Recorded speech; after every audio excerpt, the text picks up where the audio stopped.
yakni pembahasan dari perspektif ekonomi. Ini akan disampaikan oleh yang terhormat Bapak M. Hatta, beliau dari Kalimantan Timur. Mungkin sudah nampak di layar. Mengapa ini sangat penting? Karena tadi sudah disinggung di awal terkait dengan perspektif ekonomi ini memang banyak hal yang harus kita kaji, analisis ekonominya, baik skema pendanaan, dampak ekonomi maupun stakeholder yang akan bermain di situ gitu. Dan yang penting nanti sebenarnya siapa yang paling untung? Rakyat Kalimantan, rakyat Indonesia, atau tadi oligarki? Begitu Ustaz M. Hatta. Assalamualaikum Ustaz. Waalaikumsalam warahmatullahi wabarakatuh. Masya Allah, sudah siap dengan pembahasannya ya, pemaparannya ya? Baik, waktunya kurang lebih 20 menit Ustaz. Silahkan. Izinkan kami sedikit menyampaikan sharing tentang tinjauan ekonomi dalam hal perpindahan tempat IKN. Saya sering kami dalam beberapa forum selalu menggarisbawahi perpindahan tempat, pindah tempat saja. Ada beberapa poin, ada beberapa titik kritis dalam hal perpindahan tempat IKN ini. Dari sini kami mencoba untuk sedikit menampilkan slide. Ada setidaknya 4 poin persoalan kritis. Ada 4 titik kritis persoalan pindah tempat IKN ini. Yang pertama tentang tujuan. Tentang tujuan yang tujuannya adalah disebutkan Indonesia sentris, yang tadi katanya Java atau Jakarta sentris menjadi Indonesia sentris, makanya kemudian ditaruh di Kalimantan. Nah ini nanti kami nanti akan sedikit lebih banyak kepada yang nomor 1 ini. Nomor 2 tadi tentang dana sudah diulas sedikit oleh Bapak Ustadz Iwan Januar tentang dana, persoalan waktu juga demikian. Kita berada pada kondisi pandemi, dan yang keempat adalah tentang tempat. Tempat ini nanti bicara tentang keamanan, bicara tentang isu lingkungan, termasuk tadi tempat di mana tanah itu banyak sudah dimiliki oleh para pengusaha. Nah ini tentang tempat. Nah yang pertama kami ingin sedikit menyampaikan, tadi disampaikan bahwa persoalan dana ini pemerintah sendiri tidak konsisten menyampaikan dananya ya, untuk perpindahan IKN ini. Ada yang 485,2 triliun, ada 466 triliun ya. Itu berubah-ubah. Ini saja sudah menunjukkan bahwa kesiapan dalam perpindahan ini perlu dipertanyakan. Begitu pula misalnya pada awalnya 466 triliun ya. Di situ ada 19,2% dari pemerintah. Terakhir kami dengar dari pemerintah juga 2022 ini setidaknya ada 120 triliun dana APBN dari APBN 2022 ini yang akan disiapkan. 120 triliun. Tidak tahu mengambil dari mana. Tadi disebutkan kemungkinan bisa mengambil dari dana PEN, ya, pemulihan ekonomi nasional. Padahal pemulihan ekonomi nasional itu diperuntukkan secara khusus kepada penanggulangan masalah pandemi. Nah, ini perihal masalah dana saja sudah begitu carut marut, tidak jelas. Ada dari dana nanti KPBU, kerjasama pemerintah dengan badan usaha. Badan usaha ini bisa BUMN, bisa BUMN swasta, ya, badan usaha swasta. Ini KPBU. Yang di sini awalnya 50% lebih itu adalah KPBU, padahal di publikasi terakhir kita bisa melihat ternyata pemerintah APBN itu mencapai 54%. Ini semakin menunjukkan ketidakjelasan penganggaran ya dana untuk pindah tempat IKN ini. Yang kedua, masih tentang dana, kita sampai dengan 2021 Desember, kita sudah utang pemerintah itu mencapai 6.900 triliun. 6.900 triliun. Jadi 2020-2021 selama 2 tahun itu tambah utang 2.100 triliun. Bertambah utang 2.100 triliun. Bayar bunganya, ini tidak termasuk tambah utang tadi, bayar bunganya itu 1.000 triliun. Bayar bunganya 1.000 triliun 2020-2022. Jadi inilah kondisi APBN kita. Nah, tadi juga disebutkan utang secara BUMN ya, disebutkan 2.000 triliun. Kurang lebih seperti itu. Jadi kalau kita total secara keseluruhan, itu data dari Bank Indonesia, statistik utang sektor publik Indonesia, total utang pemerintah ya, sektor publik ya, baik itu pemerintah sendiri, badan usaha, BUMN yang keuangan maupun non keuangan, itu mencapai 12.826 triliun. 12.800 triliun, hampir 13.000 triliun. Ini biasanya nanti akan dikritik, oh ini kan nanti harus dikurangi dulu dengan dana pihak ketiga yang ada di BUMN keuangan ya, sekitar 5.000 triliun. Ya, sekitar 5.000 triliun berarti sekitar 8.000 triliun secara keseluruhan kalau dikurangi dengan dana deposit ya, dana pihak ketiga yang ada di perbankan yang dimiliki oleh BUMN. 8.000 triliun. Nah, ini tentang dana. Untuk bayar utang itu, kita untuk bayar utang itu kalau berdasarkan data statistik utang sektor publik Indonesia kuartal kedua, itu kira-kira kita bisa sampai 1.000 triliun dalam setahun. 1.000 triliun dalam setahun. Itu bayar bunga plus pokoknya. Bayar bunga plus pokoknya. Ya. Ini bunga plus pokok 1.000 triliun. Jadi anggaran dompet pemerintah itu juga sangat terkuras dengan utang plus bunganya. Ditambah lagi mau bikin rumah gitu.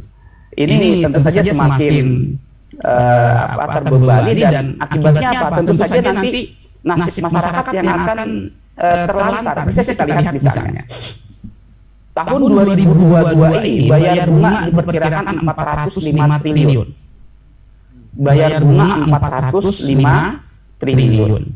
Bayar bunga sebanyak 405 triliun ini itu lebih besar daripada perlindungan sosial dan kesehatan masyarakat. Perlindungan sosial dan kesehatan masyarakat itu hanya 393,2 triliun. 393,2 triliun. Jadi untuk masyarakat Indonesia yang 200 jutaan ini gitu ya, itu dikalahkan untuk bayar bunga. Ini betapa daruratnya utang kita. Tapi anehnya kita malah mau pindah rumah. Itu kritik yang pertama. Kritik yang nomor dua, para alim ulama, tokoh masyarakat yang kami hormati dan dimuliakan Allah Subhanahu wa taala, pandemi saat ini itu sampai bulan Agustus 2021 itu tenaga kesehatan yang meninggal dengan diagnosa COVID itu 1.600 orang. 1.600 orang tenaga kesehatan. Itu baru tenaga kesehatan. Adapun masyarakat sampai dengan Oktober 2021 itu 142.000. Kondisi ini tentu membutuhkan bantuan langsung dari pemerintah terhadap kondisi masyarakat yang demikian. ada banyak orang pengangguran yang semakin meningkat. Maka ini tentu memerlukan bantuan secara langsung, memerlukan bantuan secara langsung terhadap terdampak dari pandemi ini. Tidak bisa didorong dengan pindah rumah, pindah tempat IKN, gitu ya. Tidak bisa. Jadi harus ada bantuan langsung, harus ada bantuan. Nah, ini dari sisi waktu, Bapak sekalian. Selanjutnya dari sisi nomor 3, nomor 3. Nah, ini yang ingin kami bahas lebih dalam. Ya, ini pindah tempat atau pindah sistem ekonomi. Pindah tempat atau pindah sistem ekonomi. IKN ini menurut pemerintah itu adalah dalam rangka untuk mendorong pertumbuhan ekonomi lebih lanjut, untuk memberikan kesejahteraan bagi Indonesia di wilayah timur yang selama ini lebih banyak membangun di wilayah barat, ya, di Jawa, Jakarta, begitu. Nah, ini akan didorong ke wilayah timur, Indonesia Timur, karena memang hampir 60% pertumbuhan ekonomi Indonesia itu ada di Jawa, ada di Pulau Jawa. Di Kalimantan sendiri hanya sekitar 8%, ya, hanya sekitar 8%. Nah, ini didorong ke Kalimantan atau ke wilayah timur Indonesia. Makanya disebut kemudian Indonesia sentris. Namun antara tujuan ini, antara tujuan keadilan ekonomi, antara tujuan kesejahteraan rakyat dengan pindah tempat IKN ini bagi kami ini tidak sama, berbeda. Tidak sama alias berbeda.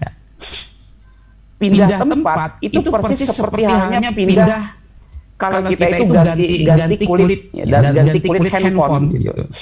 Yang tadinya kulit handphone sudah usang, retak-retak, begitu kan, kemudian diganti kaca yang baru, ganti casing yang baru. Nah, ini tentang tempat IKN, ya. Pindah tempat dengan ganti kulit HP, gitu ya. Seperti itu saja. Padahal yang namanya bicara tentang kesejahteraan, bicara tentang keadilan ekonomi, maka ini bicara tentang apa? Bicara tentang tata kelola, sistem, konsep ekonomi. Gitu.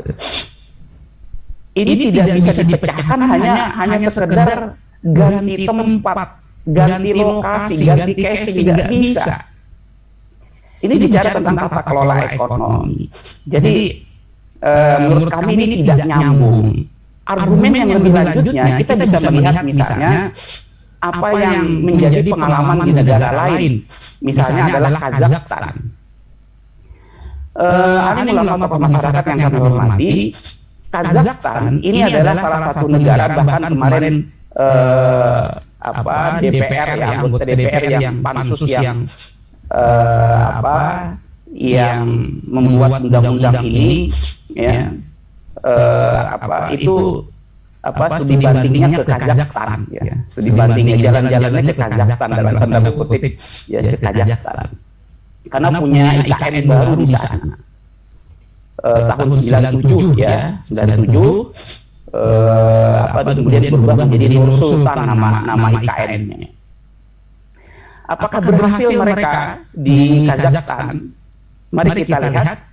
Kazakhstan di awal-awal Januari 2002 kemarin, kita bisa melihat itu terjadi rusuh demo yang sangat besar dan bahkan sangat mematikan, ya, sangat mematikan. Dalam artian banyak yang kemudian meninggal. Ini di Kazakhstan. Kenapa kemudian terjadi rusuh demo besar? Karena ternyata di sana dinaikkan harga BBM, ya, harga energi naik. Ya. Nah, hal ini sangat bertolak belakang dengan kekayaan sumber daya alam yang ada di Kazakhstan. Kazakhstan itu produksi energinya, baik itu gas maupun oilnya, itu mencapai 2 kali lipat dari konsumsi di masyarakatnya, 2 kali lipat. mereka ekspor. Ya. Mereka ekspor kaya akan sumber daya alam, bahkan mereka eksportir terbesar untuk uranium, Kazakhstan. Tetapi kenapa kemudian harga energinya naik? Harga energinya naik karena ternyata ternyata tata kelola ekonominya juga masih kapitalistik. Bahkan ini sama di Indonesia. Sumber daya alam energi itu dikuasai oleh segelintir orang saja di Kazakhstan. Oligarki yang menguasainya. Nah, inilah yang terjadi di Kazakhstan. Kazakhstan ini IKN-nya baru, sumber daya alamnya banyak, melimpah, tetapi tidak mampu mensejahterakan rakyatnya. Harga BBM naik, energi naik. Artinya apa? Artinya IKN baru tidak menjamin itu, tidak menjamin kesejahteraan. Jadi bicara tentang kesejahteraan, ini bicara tentang konsep tata kelola ekonomi, sistem ekonomi. Ini yang terjadi di Kazakhstan. Nah, itu pula yang terjadi di IKN baru yang lainnya, baik itu di Putrajaya, Malaysia, ya, yang tadinya Kuala Lumpur ke Putrajaya, begitu pula yang tadinya di New York ke Washington DC, Amerika, sama. Ya. Kriminalitas itu sama, nomor satu itu. Ya. Kalau di Kazakhstan ini kriminalitasnya nomor 2 ibu kotanya. Sama begitu pula Jakarta. Jakarta itu kriminalitas nomor 1. Nah, terkait dengan Kazakhstan ini padahal jumlah penduduknya hanya 18,3 juta jiwa. Jauh lebih kecil dibandingkan Indonesia. Ya. Kazakhstan 18,3 juta, tetapi mereka tidak mampu mensejahterakan, padahal sumber daya alamnya melimpah, punya IKN baru. Semestinya kalau IKN baru, sumber daya alam melimpah, kalau hanya karena faktor itu, mestinya rakyatnya sudah sejahtera. Mestinya sudah sejahtera. Tetapi mereka harus demo besar-besaran sampai kemudian banyak yang meninggal. Itu yang terjadi. Nah, jadi kami melihat tidak nyambung nih antara tujuan dengan apa yang dilakukan. Tujuannya ingin keadilan dan kesejahteraan kemakmuran rakyat Indonesia, tetapi yang dilakukan adalah pindah tempat, pindah rumah, ganti casing saja, ganti casing. Nah, kalau kita lihat lebih jauh, Jakarta sendiri sebenarnya, kalau kita ingin melihat, kalau seseorang sudah pindah rumah, itu biasanya apa? Biasanya dia sudah, misalnya Jakarta, saya sudah berhasil nih, kami sudah berhasil membangun Jakarta, kami ingin menularkan keberhasilan pembangunan ini ke wilayah lain. Mari kita lihat Jakarta apakah sudah selesai berhasil pembangunannya, dengan padahal Jakarta itu apa? Jakarta itu sekarang adalah pusat pemerintahan sekaligus pusat ekonomi dan bisnis. Mari kita lihat angka tahun 2019 ini adalah angka di mana belum krisis ekonomi. Nanti kalau saya ambil 2020 2021 nanti katanya krisis ekonomi. Mari kita lihat di DKI Jakarta. DKI Jakarta itu penduduknya hanya 10,5 juta. Pertumbuhan PDRB-nya itu nomor 1, ranking nomor 1. Investasinya juga nomor 1. Investasi penanaman modal dalam negerinya nomor 1. Asingnya nomor 2. Distribusi uang, hampir 90% uang ada di Jakarta. Tetapi tingkat kemiskinan itu tidak selesai. 2019 September 362.000 ada orang miskin di Jakarta. Dengan standar kemiskinan berapa? 663.000, nggak nyampe 700.000. 700.000 itu hanya sekitar 23.000. 23.000 dalam sehari hanya sekitar 8.000, 7.700 satu kali makan, untuk satu kali makan. 7.700 untuk makan di Jakarta kira-kira bisa dapat apa? Itu yang terjadi di Jakarta, belum berhasil. Padahal jumlah penduduknya 10,5 juta, ya. Tetapi namun uangnya 90% ada di sana, ya. PDRB-nya nomor 1 di sana. Bahkan investasinya tadi kami sampaikan untuk investasi dalam negeri itu nomor 1 di Indonesia. Investasi asing itu nomor 2 di Indonesia, Jakarta ini. Total dalam 18 tahun total investasi masuk ke Jakarta itu 530 triliun. 530 triliun. Namun jumlah orang miskin yang berkurang ya, dari tahun 2010 sampai 2019 itu hanya berapa? Hanya berkurang sekitar 71.000 orang. Ya, 71.000 orang. Makanya kita bisa lihat nih, tidak pernah jumlah orang miskin di Jakarta itu di bawah 300.000 ya, dari tahun 2007. Di bawah 300.000 tidak pernah. Padahal investasinya sudah begitu banyak, ya, jumlah uang begitu banyak di sana. Baik, dipersingkat sedikit Ustaz. Dipersingkat. Jadi artinya ini tidak berkesesuaian dengan apa yang terjadi antara yang ingin dilakukan dengan apa yang jadi target dengan apa yang dilakukan, tidak berkesesuaian. Begitu pula yang ada di Kaltim. Di Kaltim ini sekitar 355 triliun investasi masuk ke Kaltim. Tetapi jumlah orang miskin, penduduk miskin itu hanya berkurang 55.000. Selalu di atas 200.000 jumlah orang miskinnya. Artinya apa? Artinya sekali lagi dengan investasi yang ada, meskipun investasi sudah masuk begitu banyak, hampir sama dengan jumlah uang yang akan dibawa oleh IKN itu, tapi tidak berdampak positif, tidak berdampak banyak terhadap orang miskin kesejahteraan yang ada di Kalimantan. Ini data yang kami miliki. Nah, singkat kata, singkat cerita, apa yang dilakukan oleh pemerintah ya, dengan memindah tempat IKN, sebagus apapun IKN-nya, sebagus apapun istananya, gitu ya. Tapi kalau tidak memindah tata kelola, pindah sistem ekonomi, maka jauh panggang dari api. Sebagaimana data-data yang kami sampaikan. Baik, itu saja dari kami. Terima kasih. Baik, pembahasan yang luar biasa. Nampaknya kalau dari pembahasan tadi Ustaz, ada sesuatu yang disembunyikan di sini. Jadi kalau yang nampak di permukaan adalah ingin mensejahterakan rakyat, memberikan keadilan gitu. Namun fakta di lapangan sebaliknya gitu. Jadi apa sebenarnya atau kekuatan mana sebenarnya yang paling ngebet untuk memindahkan IKN di sini, Ustaz? Ya, kalau tadi berdasarkan tujuan dengan apa yang dilakukan tidak nyambung, pasti ada kekuatan lain yang kemudian di sini menentukan, mengintervensi perpindahan tempat IKN ini. Apa itu? Ada beberapa kemungkinan. Ya. Yang pertama, oligarki yang ada di Indonesia. Yang kedua adalah pihak asing. Kira-kira hanya dua itu saja. Karena rakyat sendiri tidak akan mendapatkan dampak positif yang berarti dari itu. Iya. Jadi hanya dua itu saja kemungkinannya. Kalau bukan oligarki Indonesia, yang kedua adalah asing. Jadi ini oligarki yang untung, rakyat tetap buntung begitu tadi ya. Iya. Baik, satu kata saja untuk IKN, Ustaz. Ya, pindah tempat IKN tidak sama dengan pindah tata kelola. Jadi kalau ingin keadilan dan kesejahteraan, maka harus juga diikuti dengan pindah tata kelola, pindah sistem ekonomi. Iya, alhamdulillah. Jadi cukup mencerahkan pembahasan beliau.